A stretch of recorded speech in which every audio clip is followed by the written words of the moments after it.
prazer enorme receber no nosso primeiro Mestres da Comunicação um grande mestre, o maestro dos debates presidenciais no Brasil, Fernando Mitre. Fernando Mitre, que prazer imenso entrevistar você mais uma vez, receber um pouco dessa carga histórica, né, que você já carrega aí, inevitavelmente, É, porque já tem muita estrada, não é? estrada não faltou. Vamos falar um pouco dessa estrada, né? Vamos. Você agora está lançando a segunda edição já do Debate na Veia, o livro excepcional, você registra esses momentos incríveis, né, que você organizou desde o primeiro debate presidencial até agora, né? Eu, quando comecei a escrever o livro, eu fui desconfiando aos poucos que eu tinha vivido mais do que eu pensava, porque você vai mexendo no tempo e os fatos vão voltando, né? Então, E foi uma experiência muito interessante, porque o livro cobre um período que começa no começo dos anos 60 isso, e vai até o primeiro debate do segundo turno, Lula e Bolsonaro. Então, são 60 e tantos anos de jornalismo e cobertura política. e você diz uma coisa muito interessante no seu livro, que você viu a democracia morrer É e viu verdade. a democracia viver, se referindo aí É, a 64, ao golpe militar de 64 e depois a redemocratização. é, Porém, tivemos outros sustos claro. de lá para cá. Eu queria que você falasse Mas disso. tudo isso que eu vivi significa também uma advertência permanente, né? A Sim, democracia exige atenção 24 horas por dia, né? Não há nenhuma dúvida sobre isso. O Brasil, a história do Brasil prova isso. nossa, Eu, de fato, eu comecei nos anos 60 como jornalista. Meu primeiro trabalho como um quase jornalista, eu era tão foca que eu nem considero ainda jornalismo na prática, mas eu era já estagiário do Correio de Minas. Eu fui assistir e cobrir uma palestra do Carlos Lacerda. Foi um discurso golpista absolutamente brilhante, porque ele era brilhante. ele era brilhante. E, a partir dali, eu comecei a percorrer esse caminho, né?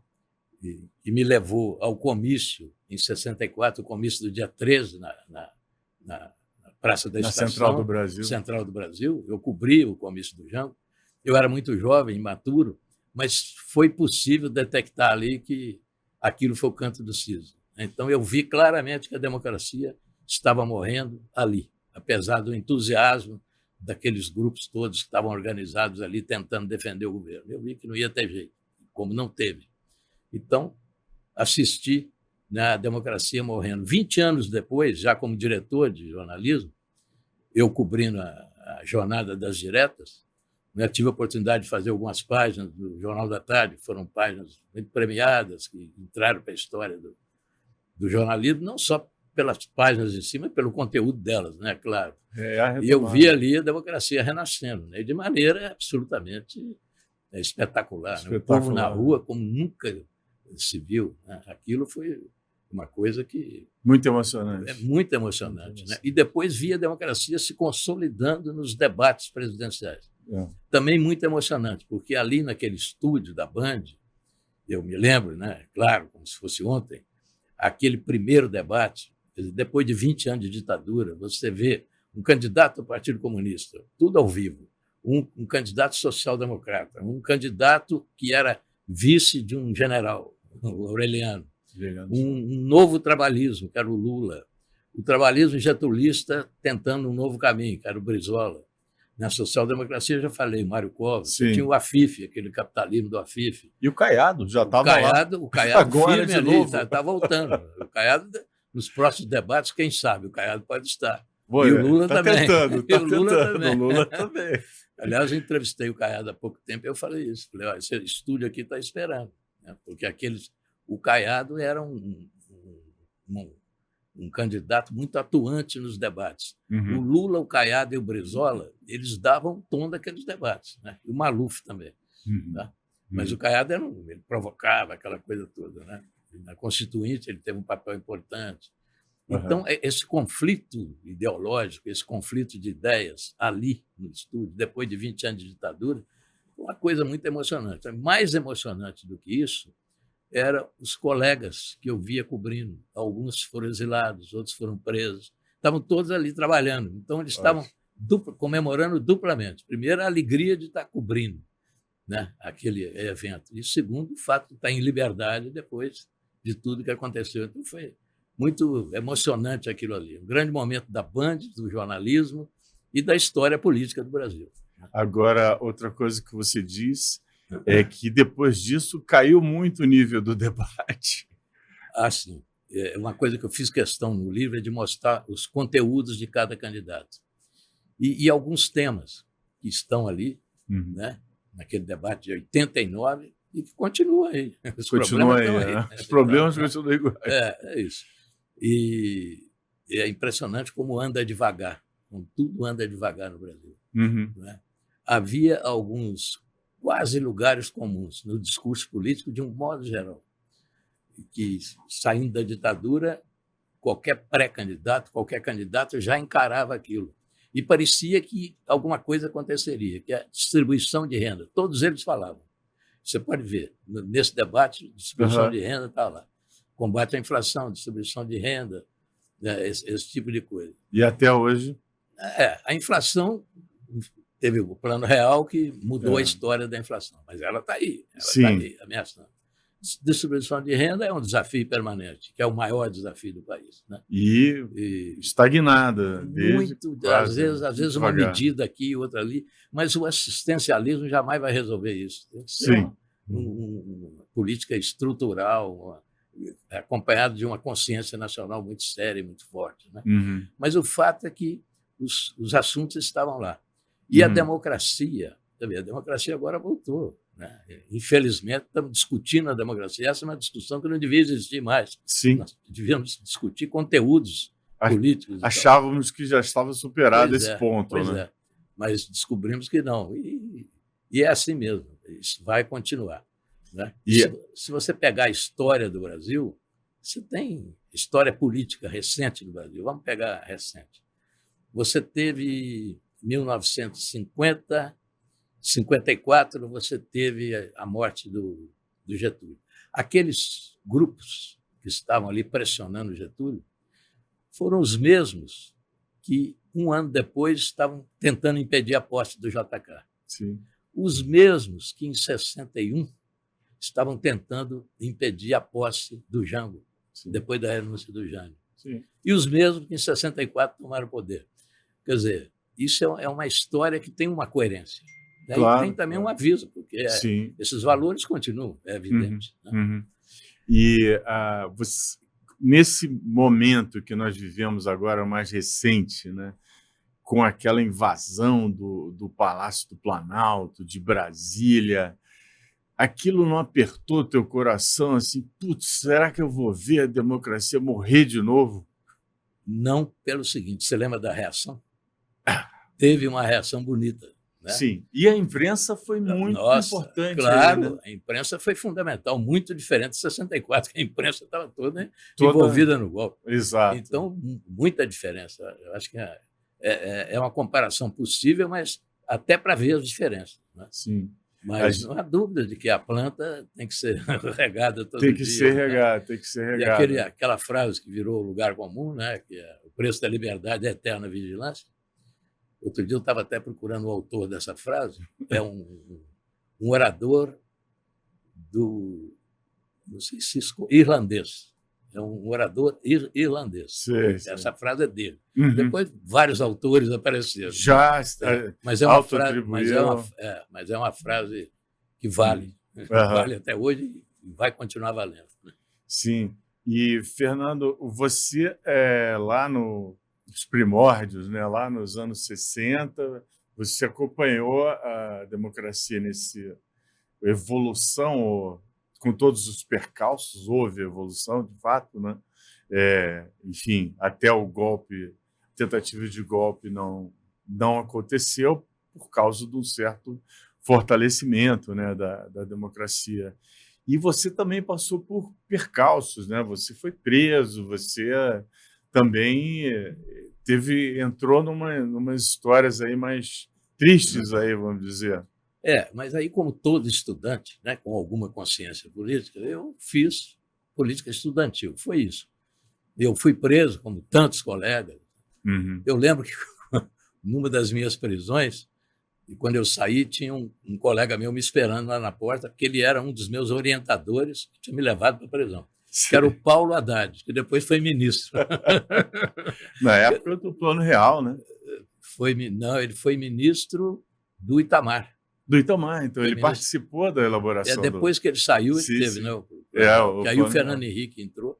Né? Eu acho que ele era o cara do Itamar na elaboração do Plano Real. Ele era muito ligado ao Itamar. Né? Mas também era muito difícil ser ministro do Itamar. Eu lembro de um dia que o Paulo Haddad anunciou o aumento do preço da gasolina de manhã.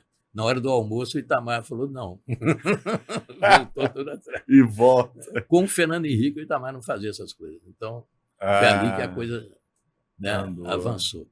Mas, então, a vida do estudante em Belo Horizonte, naquele tempo, levava isso, a militância e tal. Eu era da AP, eu frequentava reuniões da AP. Até eu conto no livro uma reunião com o Betinho. O Betinho, né? Magrinho, fraquinho e tal, mas com uma coragem de leão. Né? Ele comandando uma noitada revolucionária, digamos assim, quando a gente tentou parar os ônibus em Belo Horizonte. Depois eu entrei para a redação, virei jornalista e passei a ser um jornalista 24 horas por dia. Mas você começou cedo no jornalismo, ainda na escola, fazendo jornalismo estudantil, né? Sim. Eu fiz. O que te mordeu assim do jornalismo, que você sempre ficou infectado? Desde quase criança, né? Eu era pouco mais do que uma criança, quando eu e alguns colegas fizemos um jornal na minha cidade, Oliveira, chamava Tribuna do Estudante, era um jornal de 4 páginas, desse tamanho. E eu nunca deixei o jornalismo, né? Entrei na redação profissionalmente em 62, parece. Nunca mais saí. E me fala desse teu chefe aí, Fernando Gabeira. Teu chefe agora é teu amigo. O Gabeira era um gênio do jornalismo em Minas. Muito jovem, mas muito jovem, ele já comandava redações. Ele comandou o Diário de Minas, acho que um pouco mais de 20 anos de idade. O Diário de Minas, o Correio de Minas, ele foi diretor de redação com 21 anos, 22, uma coisa assim. Depois fui para o Jornal do Brasil, fui pauteiro brilhante do Jornal do Brasil. E o Gabeira, se tivesse ficado só no jornalismo, ele teria tido uma carreira absolutamente completa. Mas ele entrou para a política e fez também um belo trabalho na política. Mas não lhe faltava ousadia, né? Não. Desde cedo. O Gabeira era criativo em tudo, né? Inclusive na política. Né? Mas ele foi meu chefe e eu aprendi muito com ele. Eu me lembro de um encontro que eu tive com ele na redação, porque ele logo me localizou ali, eu era foca, e ele já chefe. E ele me chamou para sair, para jantar, qualquer coisa, para conversar um pouco, né, o que me deixou muito envaidecido e tal. Mas antes desse jantar, nós nos encontramos na redação e ele me perguntou, você já leu o Hemingway? Eu falei, olha, coincidência, eu comprei o Velho e Mar agora, estou começando a ler. Ele falou, e o Graciliano Ramos? Eu falei, não li ainda, mas eu já tenho o livro. Ele falou, vamos fazer o seguinte, quando você se alfabetizar, a gente sai para jantar. E vocês mantêm esse contato até hoje? Sim, ele trabalhou comigo, né, na Band muito tempo, depois foi para a Globo News. De vez em quando a gente se encontra e ele esteve no debate na ABI, no Rio de Janeiro, no lançamento do meu livro. Ele e o Roberto D'Amato. Ótimo. E o Rodolfo Schneider, que é o meu sucessor na Band, né, que deve assumir a qualquer momento o meu lugar, vou trocar com ele, né? Vou ficar em outra posição. O Rodolfo estava também no lançamento do livro lá com o Gabeira. Então você está nos dando uma notícia aqui em primeiríssima mão e que você então vai passar do executivo para o consultivo. Como é que vai ser? Não, eu estou acertando isso ainda. O Rodolfo já está escolhido como meu sucessor. Ele vai ser o diretor responsável de jornalismo do Grupo Bandeirantes. E eu vou continuar com ele. numa outra posição que nós estamos discutindo ali. Tá, Né? mas a direção do jornalismo, que dele. você já está há 40 anos, não é isso? Na Band eu estou há 37, né? 37 anos na Band. Você falou Mas da sua neta, né? Mas eu sou diretor de jornalismo há 48, se não me engano, 48 anos. Porque eu virei chefe muito cedo. Sim. Esse é um problema, Uhum. que eu até aconselho os colegas jovens, vamos devagar com esse negócio de chefia, tem muita coisa para fazer. Né? Você tem uma ideia, eu era secretário de redação do Correio de Minas e eu me escalei para cobrir o comício do dia 13 do Jango, porque eu nunca tinha tido aquela experiência. Incrível. Por quê? Porque eu subi cedo demais. Esse subir é errado. Entendeu? Eu acho que é melhor. Ir para a rua um pouco, né? Claro. E alguns jornalistas fazem uma carreira brilhante na rua. Você vê, por exemplo, o Ricardo Couto. Sim, sim. O Ricardo Couto é um repórter de corpo inteiro. Para mim, talvez seja o maior de todos os tempos. Se não for o maior, é um dos maiores. Sim. Né? Agora até saiu o livro dele, sim, sim, numa edição linda do Senado, e me convidaram para fazer o pós-fácil desse livro. O prefácio é do Dr. Ulisses Guimarães. Olha. E tem também um texto do Pilagalo, autor do livro muito bom, sobre as diretas, e o Suplicy, Eduardo Suplicy. E eu fiz o pós-fácil. O que é muito interessante se considerar que no tempo das diretas eu era diretor do Jornal da Tarde. E o Couto era o repórter principal da Folha. E os dois tinham uma rivalidade enorme. Então, eu de um lado e o Couto do outro, nós lutamos ali, né? Lealmente, tal, mas rivais. Sim. E agora eu faço o pós-fácil do livro dele. É muito interessante. Mas é uma rivalidade jornalística, não é essa extremização que a gente vê hoje. Né? Nada. Com muito respeito, né? Hoje... E o Couto é um jornalista brilhante. Né? E é um cavalheiro. 100%. Sempre. Né? Mas, Fernando, hoje isso não aconteceria, né? Uma rivalidade cavalheiresca parece que está fora da, fora da cogitação. Esses bons costumes devem ser cultuados sempre, né? Sim. Eu acho que entre colegas, então, não há nenhuma dúvida. E como você vê essas polarizações que a gente vê que tornam o jornalismo aí uma coisa... A polarização política, ela traz efeitos dramáticos. Né? Para começar, ela interfere no debate político. Quando você tem uma polarização, como temos no Brasil, os grandes conteúdos que devem ser discutidos como tais, eles não ganham essa discussão. Né? Viram uma emoção que às vezes se transforma em ódio. Né? O debate, como ele deve ser feito, ele fica de lado. Em campanhas eleitorais, isso é muito prejudicial. A polarização prejudica demais os conteúdos das... Vira cadeirada, né? Teve cenas assim, mas eu acho que é mais do que isso. Por mais civilizado que seja um debate, você vê que os conteúdos eles ficam muito prejudicados, porque os candidatos tentam julgar na emoção do momento. E aí o conteúdo, a solução real dos problemas reais fica em segundo plano. É por isso, Ricardo, que eu defendo e sempre coloquei nos nossos debates um bloco de jornalistas. Porque o jornalista ele é fundamental. Outras televisões fazem debate sem jornalista. É um erro, é um equívoco. Você não pode deixar a campanha eleitoral e não pode deixar o debate só na mão dos candidatos. Você não pode. Que vira ataque, né? E depois o seguinte, há alguns assuntos que são de grande interesse nacional, mas não são de interesse eleitoral. Eles ficam de lado. Sim. Nós tivemos uma campanha, as últimas campanhas foram muito pobres. Né? A campanha de 2018 foi terrível. Naquele momento, por exemplo, um exemplo, poderia dar vários. Você pega a reforma da Previdência, era um assunto para ser discutido. Sim. Tinha que ser discutido, ficou de lado. Por quê? Porque aquilo ali não dá voto. Então, não interessava para nenhum lado. Entendeu? Cabia ao jornalista fazer a pergunta que o candidato não levantava. Certo. Isso na Band sempre aconteceu. Certo. No último debate, Lula-Bolsonaro, os dois lá apresentando seus planos, etc., ninguém falava. E o dinheiro? Da onde que vai sair o dinheiro? Ninguém falava disso. Certo. Aí, no bloco dos jornalistas, o Rodolfo Schneider fez a pergunta. E a resposta veio na PEC da transição. Porque não tinha como. Sim, sim. Então, eu insisto nisso. Eu acho que o debate, ao longo do tempo, mudou muito. A estrutura do debate, o ritmo do debate, as regras, né? Os assessores ficaram muito espertos. Então, tudo as isso. pesquisas também, Pesquisa, né, de opinião. Tudo isso. Quer dizer, mudou muito. Mas um ponto, para mim, é fixo, não muda. A importância do jornalista no debate. Isso é fundamental. E fica sempre a dúvida, mudou a qualidade também dos políticos? Algumas figuras já estavam lá em 89, né?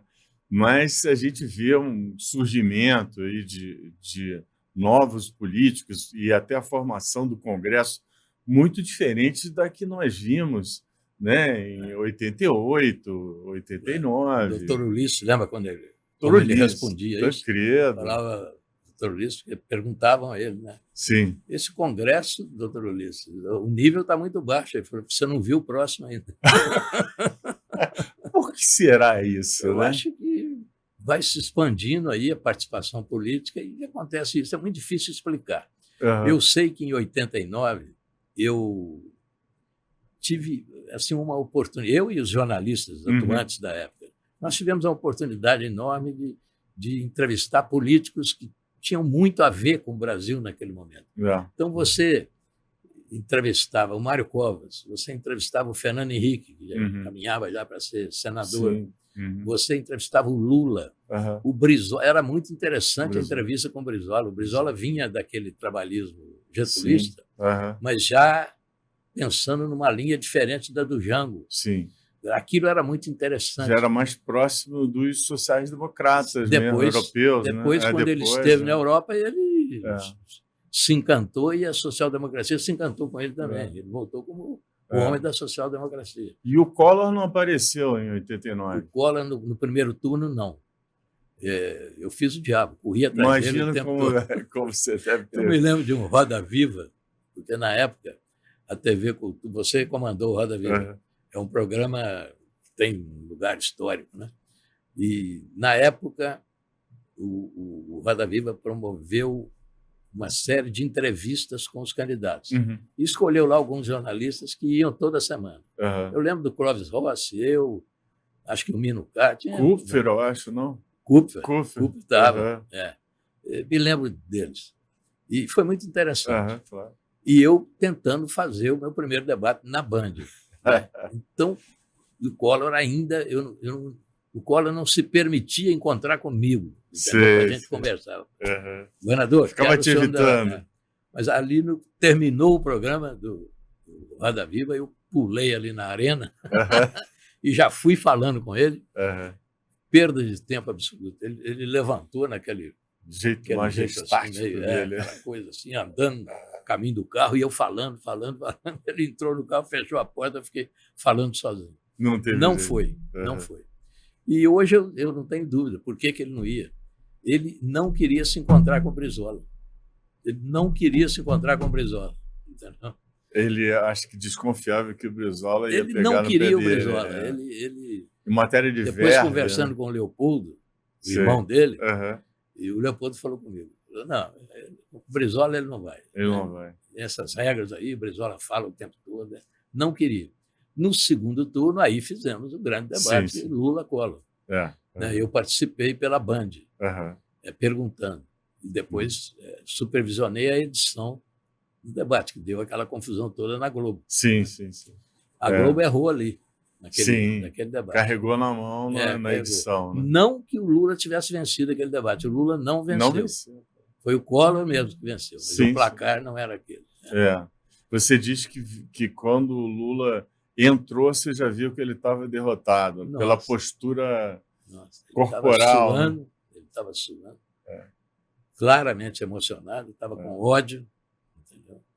E ele foi para o debate em condições psicológicas lamentáveis. Eu acho que ele mesmo já reconheceu que não havia preparação, saiu de uma passeata, não se preparou para o debate, foi lá e achou que ia fazer tudo, Não, mas ali ele estava despreparado psicologicamente, ele estava psicologicamente. muito afetado, ele estava muito diferente, Uhum, ele estava mal, ele estava uhum, mal. uhum. Tanto que ele chegou e falou comigo, falou, não vou cumprimentar esse filho. Tal. Sim. E eu falei, mas ô, Lula, tá no roteiro, no último debate vocês se cumprimentaram, foi um momento importante. Ele falou, não cumprimenta esse cara. Aí eu fui lá falar com o Aham, Collor. Fui lá e falei, o Collor já estava na tribuna. Eu falei, sim. governador, o Lula não quer te cumprimentar. O Collor sorriu feliz. Claro, né? Já ganhou aí. É. Vamos interromper um pouco, Fernando, para nosso intervalo Vamos. e a gente já volta em seguida.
Fernando, durante esse tempo, né, essa estrada já longa, passaram muitos jornalistas que trabalharam com você e alguns que se formaram com você, né?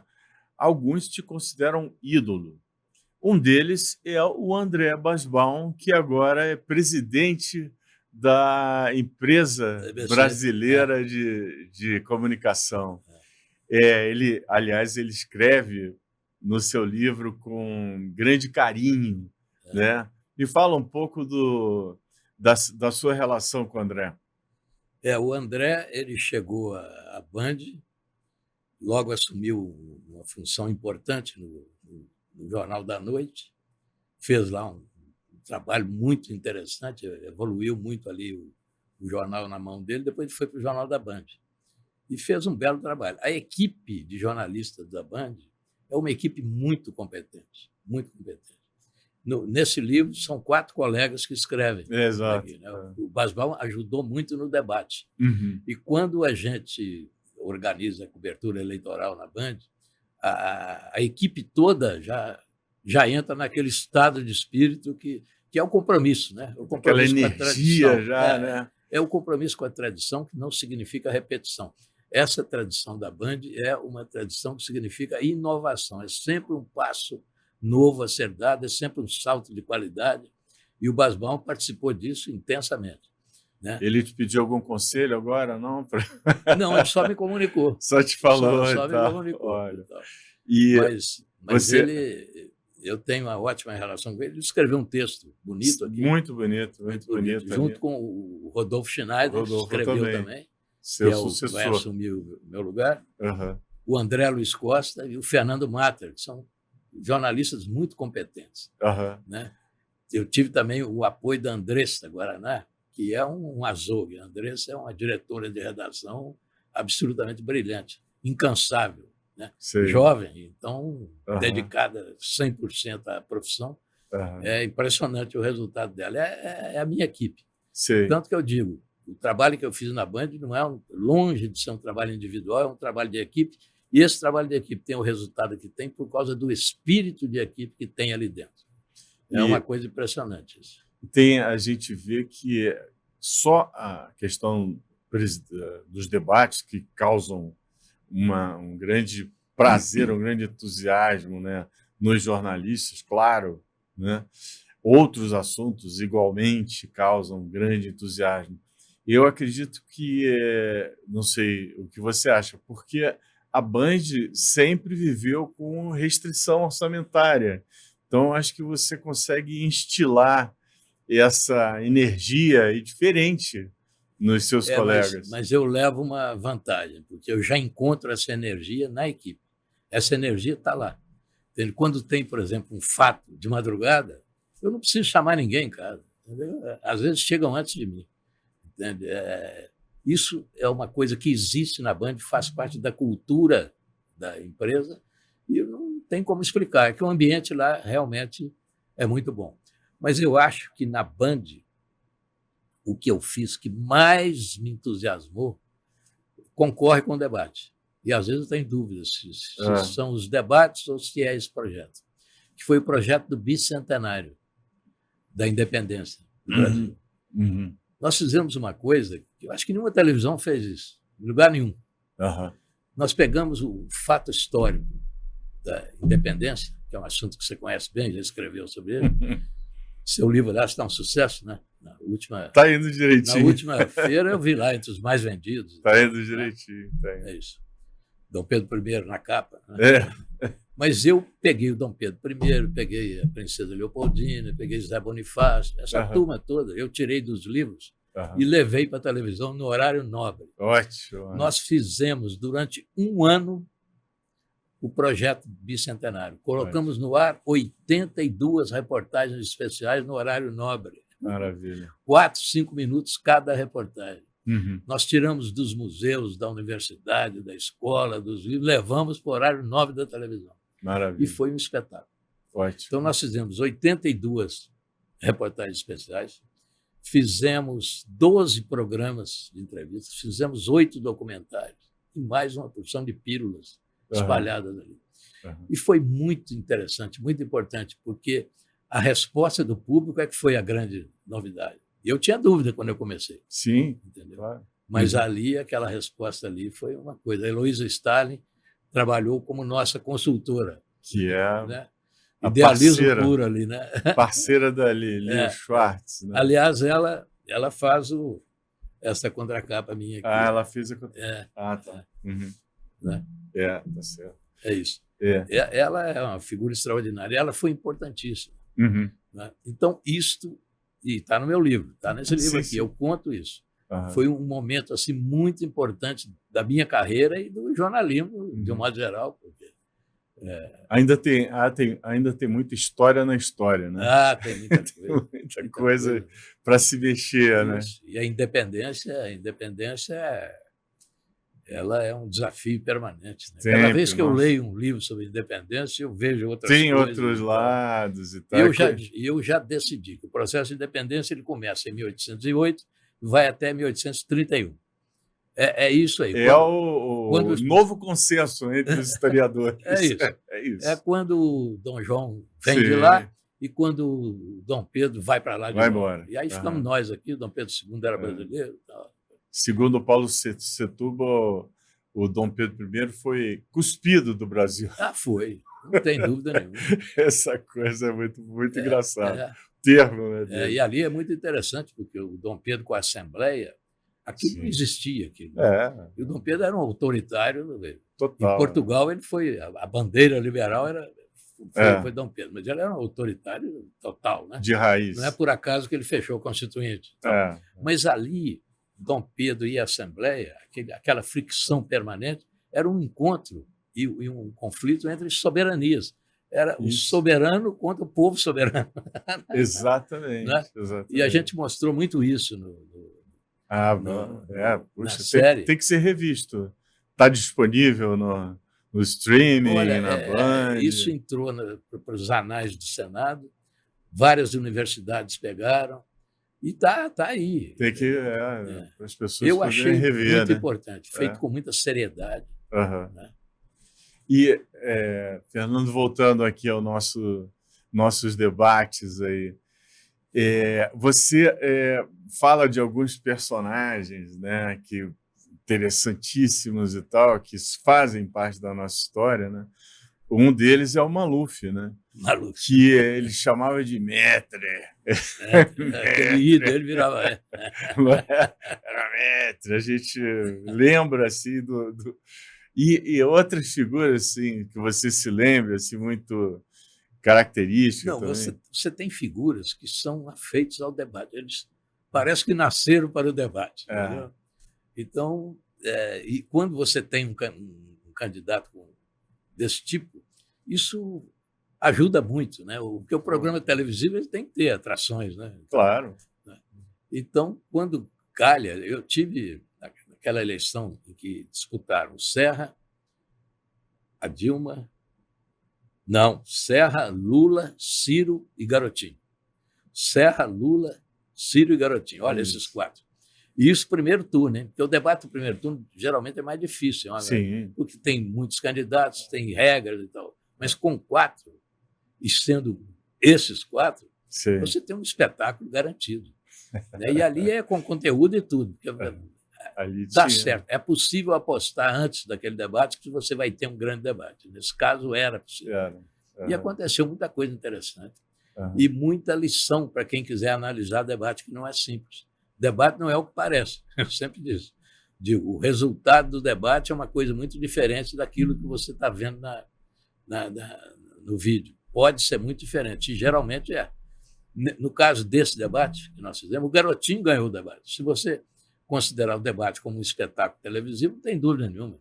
Ele era o mais irônico, o mais engraçado, com maior presença de espírito. Ele deu um show, perdeu o voto. Então tem isso. Muitas vezes, o Cristóvão Buarque contra o Roriz, numa disputa em Brasília, o Cristóvão matou o Roriz, acabou com o Roriz, perdeu o voto, porque aquilo foi visto como uma superioridade intelectual. Entende? Um snobismo, talvez. Isso, uma coisa assim.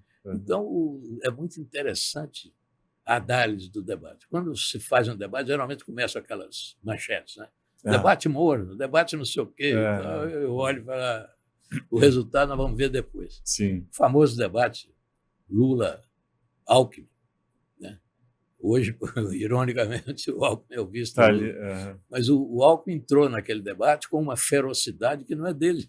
Nunca Eu me foi. lembro. E ele foi muito bem, considerando, se fosse uma luta de boxe, ele teria ido muito bem, mas perdeu o voto. E o Lula não sacou isso. O Lula saiu bravo daquele estúdio, né, do intervalo, me chamou lá, falou: esse debate não vai acabar. Não admito ser chamado de mentiroso desse jeito. Então, até hoje eu não entendo o que ele quis dizer que não vai acabar. O que aconteceria para não acabar. Mas o Lula saiu bravo daquele debate, o Alckmin saiu aplaudido e perdeu. Pois é. Nem sempre a boa performance não é. tem um resultado em voto. O que o eleitor quer é outra coisa. O que depende também muito do ambiente eleitoral. Esse ambiente muda. Isso muda também. Claro. Não, esse último de 2018, né, a televisão não teve o peso que o Alckmin apostou que teria, né? Ele acabou com um percentual de votos muito pequeno. Ali ele não entendeu. Ele não entendeu que o Brasil estava vivendo um outro momento. Que as mídias sociais tinham ganho espaço, né? E foi isso que... Aquilo não teve a força que antes teria sido decisivo. Exatamente. Mas tem outros... Mas ali, desculpe, ali nós todos fomos surpreendidos. Acho que você também. Sim, todo mundo. Nossa, Quem é que imaginaria o resultado? Certamente. Eu, com toda certeza. Então... Com toda certeza. Mas eu, modéstia à parte, eu já errei muito. O Collor, uma vez o Roda Viva me convidou para entrevistar o governador da Alagoas, que estava querendo ser presidente. Eu falei, não vou, não. Vou para Alagoas. Não vou, não. Eu estou com outras questões aqui e tal. Deixei de ir, porque eu não tinha a menor ideia do potencial daquele candidato. Eu errei feio com o Collor no começo. Depois, com aquela coisa de caçador de Marajá e tal, o negócio cresceu. Cresceu. E as pessoas veem muito a nós, jornalistas, achando que a gente sabe muito mais do que os outros. Então, deve perguntar muito para você, Nitro, então... O tempo todo. No tempo todo. Época de eleição, todo lugar que eu vou. O que você está sabendo aí dos bastidores? Parece acho que a gente está sabendo uma opção de coisa que não está no ar. Exatamente. E Nitro, hoje, né, a gente tem você tem essa oportunidade de ver uma nova geração de jornalistas entrando, né, na TV, no teu caso, né, eu vejo, leio e tal. E como você vê essa nova geração aí de jornalistas com toda essa loucura aí de rede social, inteligência artificial, esse pessoal que está entrando lá, como você vê esse pessoal lá na Band? Eu acho o seguinte, o jornalismo em si nunca foi tão importante, nunca foi tão necessário, exatamente por todos esses ruídos que estão aí no mundo da comunicação. Né? No reinado da fake news, o jornalista profissional é essencial, ele é essencial, não há dúvida nenhuma. A procura da informação profissional é uma expectativa que eu tenho e que acho que vai predominar. Quer dizer, quanto mais fake news, quanto mais ondas entrando em confronto, quanto mais informações de interesse específico de grupos estiver cruzando o nosso sistema de comunicação, mais necessário se torna o jornalista. Eu não tenho dúvida sobre isso. Então, aquela competência que é própria do bom jornalista, curiosidade, leitura permanente, capacidade de análise, a luta contra a distorção. Há um texto que eu cito, há pouco tempo eu fiz uma palestra na USP e citei esse livro, e depois eu pensei, gente, estou citando um livro que eu acho que eles nunca ouviram falar, que é um texto do Paul Johnson, chamado 7 Pecados Capitais da Imprensa, que é simplesmente uma bíblia do jornalismo, na minha opinião. É claro que ele escreveu isso muito antes de todo esse aparato tecnológico de hoje, mas vale, no básico, vale. Valem os 7 pecados. E entre os 7 pecados, ele fala do pecado da distorção, que é a grande ameaça, que é a grande armadilha do profissional. E aí a competência é tudo. Porque o jornalista, quais são os deveres básicos do jornalista? Ele tem que capturar o fato. E o fato não é a notícia, o fato é o núcleo da notícia. A notícia é esse fato transformado em linguagem.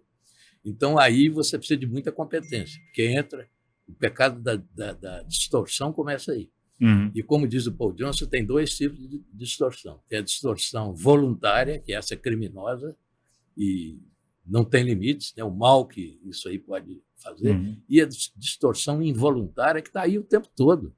E essa depende da competência do jornalista.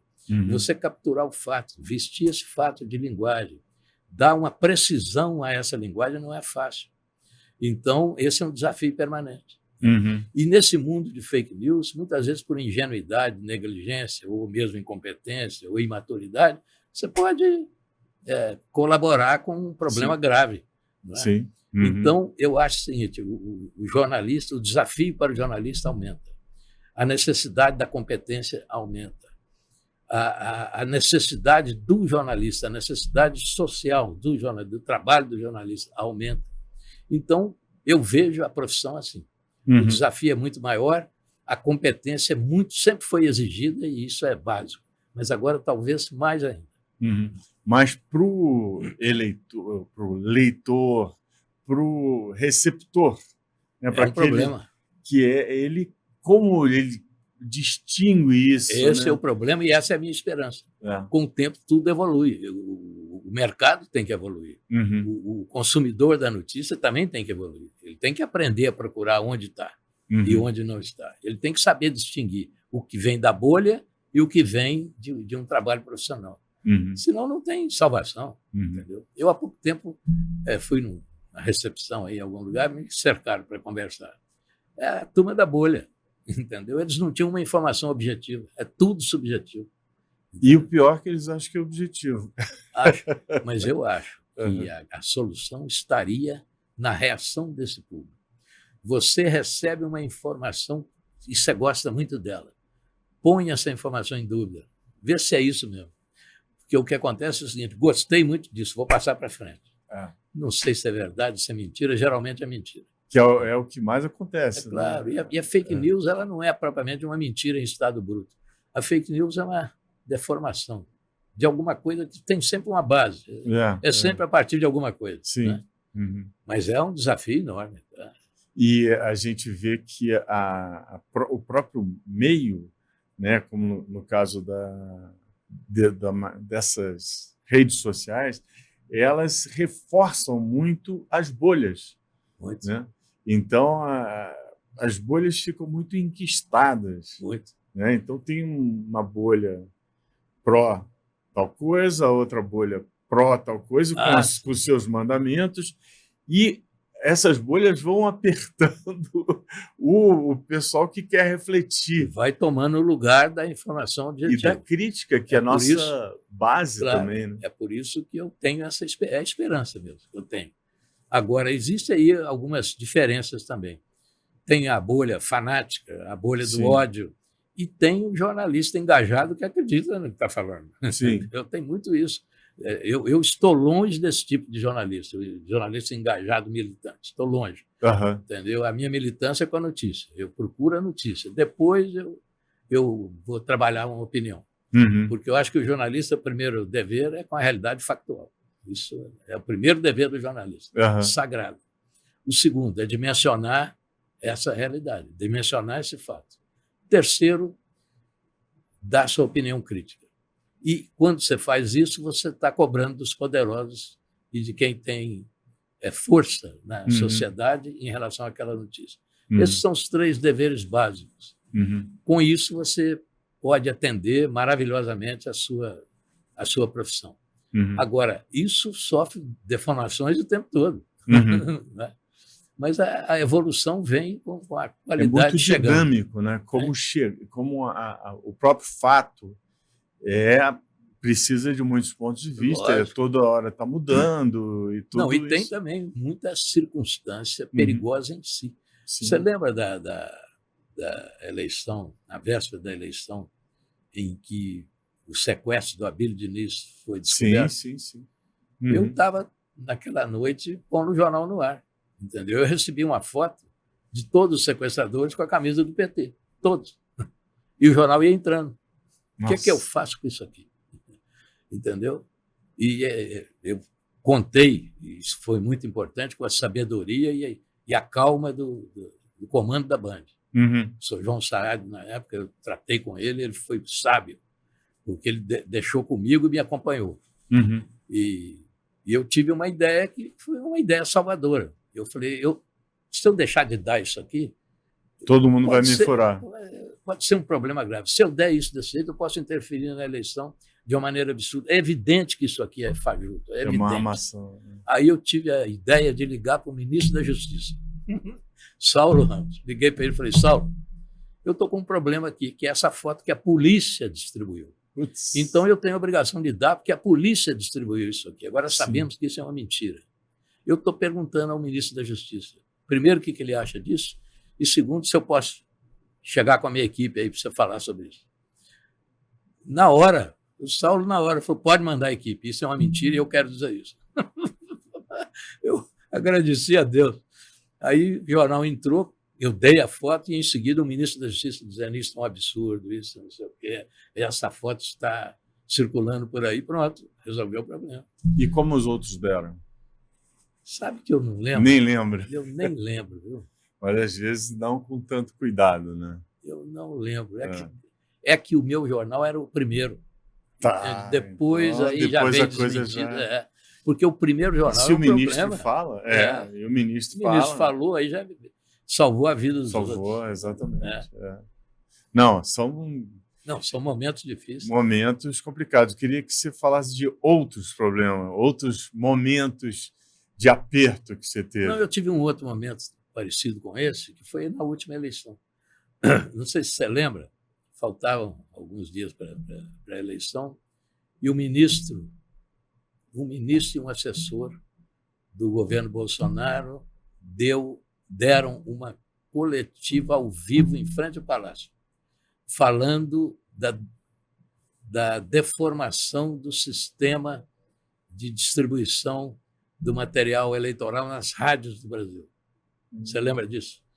E ainda teve uma frase, estão roubando a entrevista, a eleição do Bolsonaro, porque teria ali... Sim, o jornal estava no ar e eles estavam dando essa entrevista ao vivo. Nossa. Era só eu falar, entra. Claro. E eu falei, põe ou não põe esse troço? Eu vi claramente que aquilo estava esquisito. Não podia, não tinha como medir essa distorção que eles estavam denunciando. Eu optei por não dar. 3 horas depois, o ministro que tinha dado a entrevista se desmentiu. Falou, de fato, eu me equivoquei. Imagina se eu tivesse dado isso no ar, ao vivo. Nossa, é um pânico, né? Como é que eu vou explicar depois? Como é que eu vou explicar depois? E aí são decisões que, de um modo geral, ali na Band eu tenho essa facilidade, que eu transito muito bem com a direção da empresa e tal, mas às vezes a decisão final fica para você mesmo, não tem jeito. Entendeu? Que você está com a mão na massa. Ela é solitária. Está com a mão na massa. E a direção, essa relação tão longa, sempre muito que você boa, tem, que é... ninguém fica 36 anos na mesma cadeira se não tiver uma relação boa. E teve esse apoio, né, que você ressalta no livro, para suas iniciativas, as suas decisões e tal.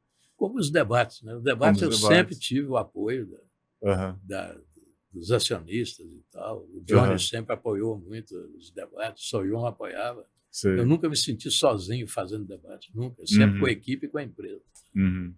E além desse Maluf te chamar de maître... Não, o Maluf tem uma história muito boa nesse livro, que todo debate eu costumo fazer uma pergunta inicial, que é a pergunta da produção, é a pergunta da Band. Sim. Só se revela na hora do debate. Claro. Num desses debates, acho que foi o Maluf Covas, o Maluf me ligou. Meu caro maître, você pode me passar a pergunta de abertura amanhã? Eu falei, não, não posso. Ele falou, meu caro, mas seria muito bom, porque eu posso me preparar e dar uma boa resposta para o público. A democracia ganha com isso. Eu falei, doutor Paulo, eu não posso. Essa pergunta é uma pergunta tradicionalmente secreta, é segredo da Band. Não é nenhuma, posso dizer, não tem nenhuma explosão aqui nessa pergunta. Mas eu não posso passar para o senhor. Aí depois me ligou um assessor dele e falou, Mito, o Maluf está ameaçando não ir a isso se você não der a pergunta para ele. E eu achei que estava correndo risco. E aí ele me ligou de novo. Meu caro Mestre, já tem aí a pergunta? Senão eu acho que eu não terei o prazer de ir ao debate. Falei, pô, eu não posso perder esse debate. Aí eu falei, doutor Paulo, o senhor está me fazendo passar por um momento muito difícil. Eu estou envergonhado com o que eu vou fazer. Mas vou sim passar a pergunta para o senhor. Pode anotar. Aí ele, muito obrigado, meu caro Mestre. Amanhã estarei aí. Aí eu liguei para o Mário Covas e falei, Mário, anota aí, que eu passei a pergunta.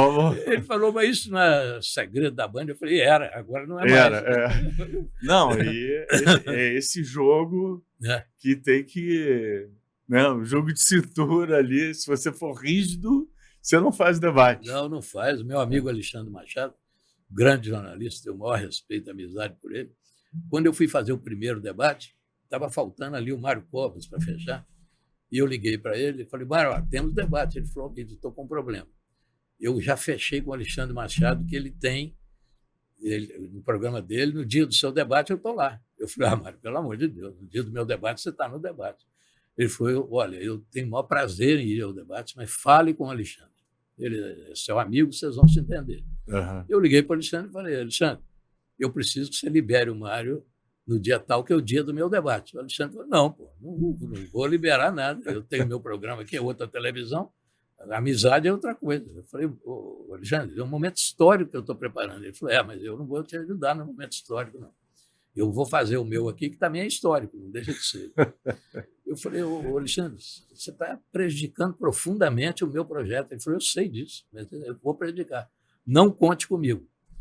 Pô, era véspera do troço. Aí eu liguei para o Mário e falei, falei com o Alexandre, tudo certo, o Alexandre concordou, já te liberou, você pode vir aqui. Eu queria já gravar, você fazer uma chamada. Ele falou, então manda. Aí o Mário falou, estarei na Band no dia tal, eu pus no ar. Aí foi reversível. E aí eu e o Alexandre, depois eu conto isso, a gente conversando, eu falei, Alexandre, você fez exatamente o que eu faria. Eu te dei uma rasteira, mas você me daria. Claro. E aí nos entendemos muito bem. Mas teve... Aliás, com o Alexandre, eu fiz o primeiro debate presidencial verdadeiro, no ano anterior. Está aqui no livro também. Era um debate entre o Montoro e o Brizola, em 88. Eram dois presidenciáveis, assim, que não havia dúvida nenhuma. Mas ainda havia temores na área militar. E o Brizola me ligou na véspera falando, vamos mudar isso. Eu não quero o debate presidencial, isso pode dar problema. Eu conto isso no livro. Eu falei, mas, governador, como é que faz? Ele falou, vamos mexer nisso aí, vamos fazer um encontro dos dois. Eu falei, não, mas é um debate e tal. Aí acertamos fazer um debate sobre o sistema de governo, parlamentarismo contra presidencialismo, para poder disfarçar. E isso é muito interessante. Em 88 ainda havia dúvidas. Claro. E outras expressões de militares, assim, censura, que você tenha presenciado, sofrido? Não. Tinha ministros poderosos tentando influir, está em todo lugar, mas na Band ninguém conseguiu nada. E no Jornal da Tarde? O Jornal da Tarde foi em plena ditadura. Então? Eu trabalhei com 2 censores na minha frente. Como é que era isso? É um horror. Você fechava a página porque os mesquitas não admitiram recuar. Que eles propuseram a eles, olha, vocês podem trabalhar, autocensura nós não fazemos. Aí invadiram a redação com 2 censores. E a gente ficavam 2 na ponta da redação, assim, e mais um na oficina. O Estadão fazia normalmente o jornal, nós fazíamos normalmente o jornal. Quando os censores atacavam, o espaço em branco ganhava luzidas no Estadão e receitas de bolo e cozinha no Jornal da Tarde, durante muito tempo. E isso a partir do AI-5 Sim, e aí em diante, até... Muito tempo. E a polícia invadiu a redação várias vezes. Teve bomba, né? Teve aquela bomba. Teve bomba. A bomba. É um capítulo do livro, a bomba. Sim, sim. Nós só não morremos por causa de um título. Que? Um título. Um título que faltou numa página, salvou a vida da gente. Como é que foi? Conta. Eu conto isso no livro. Mas conta aqui pra gente. O seguinte, era por volta de 2h30 da manhã. Eu estava terminando o fechamento do jornal. Eu era editor internacional, se não me engano. E tinha ali 2 copydesk comigo, um diagramador e um pesquisador. Estava ali comigo. Fechei a página. Então, naquele tempo era tudo manual, né? Você desenhava a página, pegava as matérias, contava o tamanho e tal, pegava as fotos, cortava as fotos, punha tudo dentro da página, fazia um pacote e entregava para a diagramação.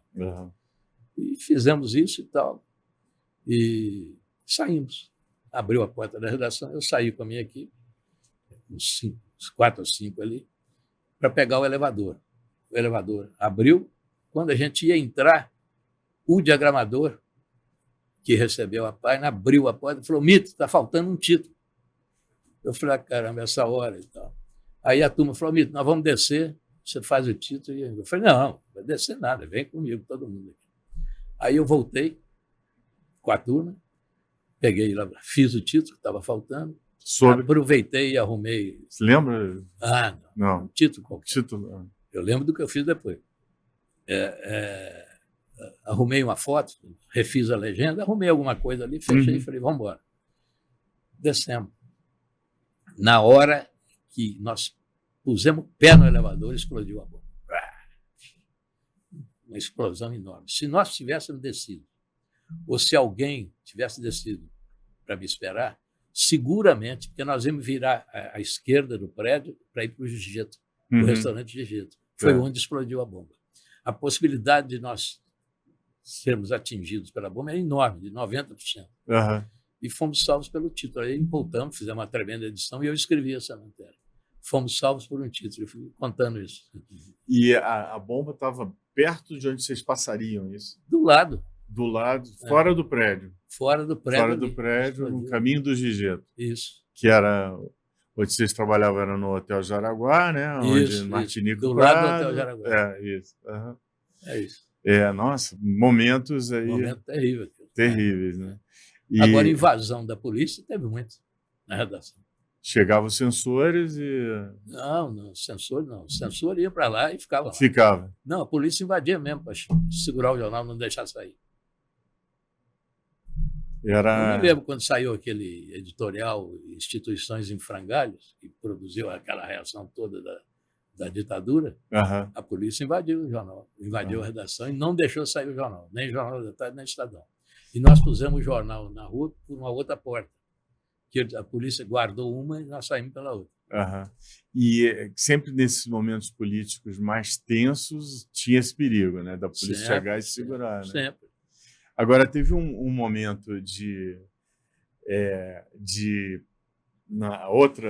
outro papel que você teve como editor do semanário, da revista Afinal, né? Que teve aquela famosa foto do presidente Fernando Henrique, então candidato a prefeito. Essa foto ninguém nunca viu. Exatamente, com o Jânio Quadros, que isso é também uma lição de ética, né, que é um compromisso entre o jornalista e a fonte que foi respeitado, que todo mundo viu a foto que saiu e depois serviu ao Jânio para desinfetar a cadeira de prefeito. Mas se ele visse a outra. Se o Jânio visse a outra. Então, aí teve a outra foto que vocês tinham na mão, mas tinham o compromisso de só dar a foto. Eu mandei um editor nosso, Melquides, Cunha Júnior, entregar para o Fernando Henrique, como eu tinha prometido, o filme, os negativos e as fotos. Mandei entregar no envelope. Que é um compromisso. Mas há colegas que falam comigo: Amito, você perdeu a maior capa da história. Que era o Fernando Henrique quebrando a vassoura. Quebrando a vassoura. Ficou linda a foto. Pois é. Mas... Agora, o Fernando Henrique, nas memórias dele, ele escreve sobre isso. Sim. Não fala de mim, fala que um fotógrafo devolveu para ele. Assim, com o maior desprezo. Eu ia cobrar isso dele, não deu mais tempo. Uhum. Mitre, estamos terminando aqui nossa inauguração dos mestres da comunicação, muito bem inaugurado. Obrigado. E agora vamos falar um pouquinho do seu livro, que já está na segunda edição. Você queria que você mostrasse para a câmera a capa do livro, que já está nas bancas, para essa câmera, por favor. Isso. E aqui tem uma pequena modificação na capa. Tem uma diferença em relação a essa primeira edição. Uhum. Que aqui eu destaquei mais isso aqui, ó, democracia no centro do jogo. Isso. Porque o verdadeiro tema do livro é a democracia. Claro. É a história da democracia. E os debates são, digamos assim, a parte mais aparente de toda essa fase, né? Que não foi uma fase pequena, 60 anos. E a importância do jornalismo, né? Levar o debate, né, para a imprensa, para o público, nesses momentos importantes das eleições. O público precisa conhecer os candidatos e eles estão muito bem retratados, e uma série de histórias saborosas que o Mitre viveu, só ele viveu em grande parte deles. E uma coisa importante também para a gente destacar, né? Que você disse que não faria o debate se você não tivesse vindo da imprensa escrita. Isso aqui é uma coisa muito interessante que você fala, porque se você tivesse a formação de um jornalista de TV, talvez você não tivesse a ideia do debate. Simplificando um pouco, eu diria o seguinte: eu concordo com um colega meu que falou: Mitre, aproveita que você não entende de televisão e faz o debate. Maravilhoso. Então, fechando muito bem esse programa Mestres da Comunicação, convidando a todos a ler o livro Debate na Veia, do Fernando Mitre, já na segunda edição, imperdível, espetacular, memórias saborosíssimas para quem quer conhecer a história e a democracia no Brasil. O Mitre deu outras dicas para quem está se formando em jornalismo também, e aproveite muito e não perca aqui as nossas próximas edições dos Mestres da Comunicação. Muito obrigado.